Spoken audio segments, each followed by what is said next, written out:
Ugonjwa wa mpox ni ugonjwa ambao unasababishwa na kirusi cha monkeypox.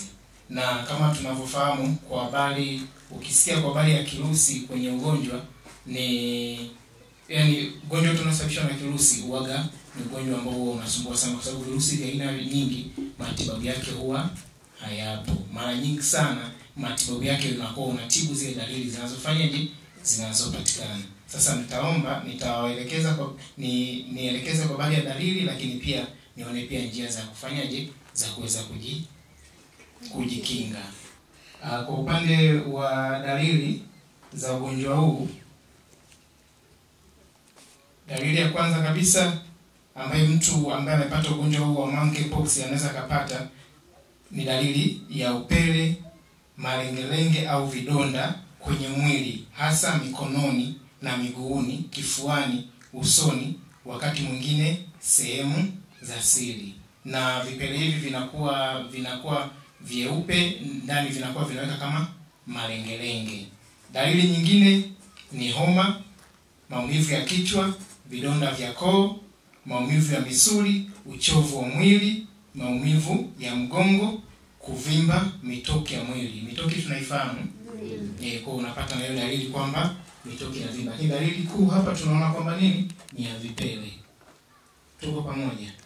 Hivyo vipele vinakuwa vikubwa na vinatoka sehemu, kwa hapa kama mmesikia kwamba tunaona vinatoka katika sehemu karibia zote za mwili. Vipele vinakuwa vikubwa na vinaweka kama malengelenge meupe ndani yake. Sasa naomba basi twende tukasikize moja kwa moja njia ambazo tunaweza tukazitumia kuweza kujikinga.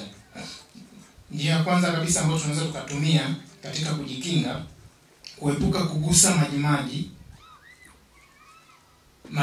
ya mwili wa mtu mwenye maambukizi ya ugonjwa wa mpox.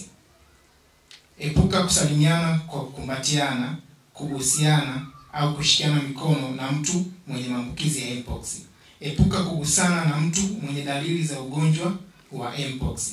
Nawa mikono yako mara kwa mara na maji tiririka na sabuni au vitumie takasa mikono. Kufanya vile wakati wa COVID, basi na hili tuweze kufanya hivyo. Epuka kula au kugusa mizoga au wanyama pori wenye maambukizi ya ugonjwa wa mpox. Epuka kusogeleana na karibu na mtu mwenye dalili za ugonjwa wa mpox wakati mnaongea. Epuka kugusa hii wakati mnaongea, kwa sababu hata yale matemati ambayo yanatoka kwa huyo mtu yanaweza kufanya uweze kuambukizwa. Ndio mseme epuka kufanyaje? Kusogeleana naye. Epuka kugusa vyombo, matandiko, nguo au godoro la mtu mwenye ugonjwa wa mpox. Vaa barakoa ikiwa unaongea kwa karibu na mtu aliye na dalili za ugonjwa huo. Unapokohoa au kupiga chafya, ziba mkono kwa kiwiko. Tunashauri pale unapokohoa au unapiga chafya unaziba hivi. Tuko pamoja? Natakasa sehemu zote na vitu ambavyo vinaguswa mara kwa mara. Na mwisho kwamba epuka kujamiana na mtu mwenye dalili za mpox. Endapo utaona kama mtu ana dalili za huo ugonjwa, unachotakiwa kukifanya, utoe taarifa eneo la huduma, au kama wewe mhusika, wahi katika kituo cha huduma cha afya kwa uchunguzi na matibabu unapoona mojawapo wa dalili za ugonjwa wa mpox.